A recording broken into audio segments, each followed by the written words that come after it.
นวมគ្នាទៅទិញប្រេងខុសច្បាប់ស្រាប់តែផ្ទុះឆេះនៅកន្លែងចម្រាញ់ប្រេងស្លាប់ជាង100នាក់ក្នុងប្រទេសនីសេរីយ៉ាការផ្ទុះនៅដេប៉ូចម្រាញ់ប្រេងខុសច្បាប់មួយកន្លែងក្នុងរដ្ឋ River នៃប្រទេសនីសេរីយ៉ាបានសម្លាប់មនុស្សជាង100នាក់អគ្គិភ័យបានកើតឡើងនៅទីតាំងចម្រាញ់ប្រេងខុសច្បាប់ហើយវាបានប៉ះពាល់ដល់មនុស្សជាង100នាក់ដែលត្រូវបានដុតដោយភ្លើងមើលលែងស្គាល់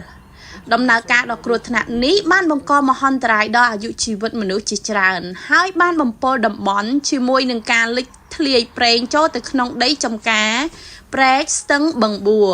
ស្របពេលជាមួយគ្នានោះដែរមជ្ឈមណ្ឌលតស៊ូមតិយុវជននិងបរិស្ថានបាននិយាយថារថយន្តជាច្រើនគ្រឿងដែលតម្រង់ជួរដើម្បីទិញប្រេងឥន្ធនៈខុសច្បាប់នេះក៏ត្រូវបានឆេះខ្ទេចក្នុងការបន្ទោសនោះដែរគួរបញ្ជាក់ថាមនុស្សចំនួន25នាក់រួមទាំងកុមារមួយចំនួនផងដែរត្រូវបានស្លាប់ក្នុងការផ្ទុះនឹងអគ្គិភ័យនៅឯរោងចក្រចម្រាញ់ប្រេងខុសច្បាប់មួយទៀតក្នុងរដ្ឋ River ដូចគ្នានេះដែរកាលពីខែតុលា